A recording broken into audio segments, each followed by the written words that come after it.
Seskap Teddy itu saat ini menjadi sorotan bagaimana Pak? Apa? Pernyataan Bapak yang saat ini menjadi sorotan terkait Seskap Teddy. Oh, yang itu. Ya. Ya, jadi saya begini. Saya pertama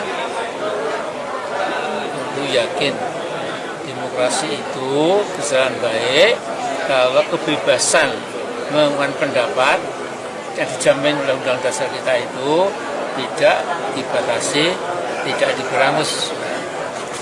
Nah, kemudian yang namanya negara demokrasi, orang berpendapat itu boleh ya, bertentangan dengan penguasa yang resmi, bertentangan dengan kelompok rakyat yang lain-lain itu, tetapi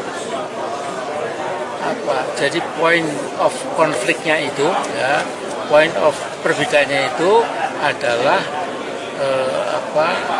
yang bersangkutan dengan nasib bangsa. Nah, saya melihat ya, bahwa kalau Pak Prabowo itu saya kenal setahun yang lalu. Ya. Saya sering nginap di Hambalang, saya sering nginap di Kertanegara. Pada sampai malam saya baru pulang dan lain-lain ngopi bersama. Ya. Jadi kalau Pak Prabowo, menurut saya dulu ya tidak ada satu benang pun ya yang indikasinya beliau itu sampai katakanlah seperti Teddy Indrawisaya itu. Nah, kalau Teddy ini memang saya kumpulkan dari berbagai informasi dari YouTube maupun media cetak maupun berbagai channel di medsos itu, memang sudah saya kira hampir meyakinkan ya, bahwa ada something very unusual ya, buat saudara kita Teddy ini ya, ada something yang memang sebaiknya itu tidak diberi porsi kekuasaan terlalu ya. Nah, saya melihat ini Pak Teddy ini hanya bulat terus ya, sampai-sampai yang menentukan tamu siapa, menteri mana, jenderal mana yang bisa ketemu Pak Prabowo itu si Teddy ini ya. Ya kan dia dikemplang oleh Letnan Jenderal dari Kopassus itu. Dikemplang sekali saja, kalau berkali-kali namanya bukan kemplang, jadi dikeplai gitu ya. Dia cuma kemplang lah, plok gitu ya, untuk menjadi menjadi pelajaran. Nah, jadi saya juga mengatakan itu singkirkan Teddy ini ya, berikan kesibukan, posisi di tempat yang lain, tapi tidak nempel dengan Pak Prabowo sehingga bisa mengganggu ya. Jadi Teddy ini sesungguhnya kan cuma sekretaris kabinet ya, tapi dia seolah menjadi lebih berwibawa, lebih penting dari sekretaris kabinet. Dia bisa memilah-milah tamu mana yang bisa diterima, kemudian tokoh mana yang bisa terima, mana yang tidak gitu. Saya tidak menyebut nama, tapi saya punya teman menteri ya, Menko ya, yang bilang sama saya, Mas Amin, saya itu kadang-kadang mau ketemu presiden saya itu tidak bisa karena kata Teddy tidak ada waktu atau belum ada waktu gitu. Padahal Pak Prabowo ada. Padahal cuma ketemu 5-10 menit, tapi itu pun juga tidak. Nah, yang kayak begini ini menjadi blunder, menjadi handicap ya bagi perjalanan kepemimpinan Pak Prabowo itu ya. Nah, jadi saya juga cukup nggak usah dihukum, nggak usah dicerca ya, cuma diberikan job yang lain, diganti dengan seseorang yang tidak jadi beban.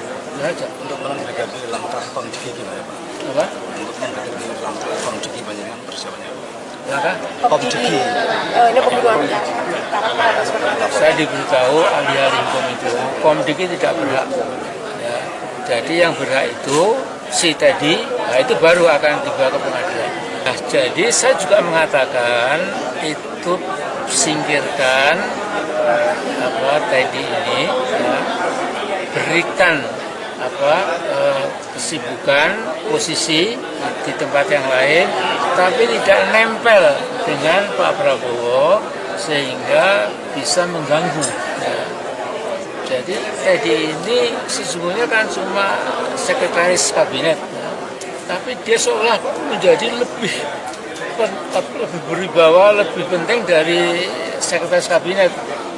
Dia bisa memilah-milah tamu mana yang bisa diterima, kemudian tokoh mana yang bisa terima, mana yang tidak gitu.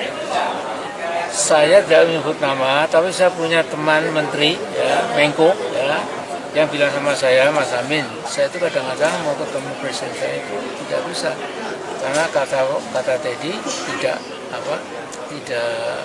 ada waktu atau belum ada waktu gitu. Padahal Pak Prabowo ada. Padahal cuma ketemu 5-10 menit, tapi itu pun juga tidak. Nah, yang kayak begini ini menjadi blunder, menjadi handicap ya bagi perjalanan kepemimpinan Pak Prabowo itu. Ya. Nah, jadi saya juga cukup nggak usah dihukum, nggak usah dicerca, ya. Cuma diberikan job yang lain, diganti dengan seseorang yang tidak jadi beban. Itu aja. Untuk menghadapi langkah konflik gimana Pak? Apa? Untuk menghadapi langkah konflik panjenengan persiapannya apa? Langkah? Konflik. Ini pembunuhan karakter atau seperti apa? Saya diberitahu ahli-ahli hukum itu, Komdiki tidak berhak. Ya. Jadi yang berhak itu si Teddy, nah itu baru akan dibawa ke pengadilan. Dan di pengadilan saya akan yakin sekali, tunjukkan. Ya. Saya minta beberapa dokter spesialis, apakah betul dia itu gay atau bukan. Udah gitu aja, nanti jangan ngobrol. Cukup ya. Amin. Tapi pernah merasakan susah untuk ketemu Pak Prabowo, Pak? Pernah merasakan susah untuk bertemu? Jago untuk 2029 siapa Pak dari? Subscribe, share, like, and comment. Subscribe, share, like, and comment. Subscribe, share, like, and comment. Subscribe.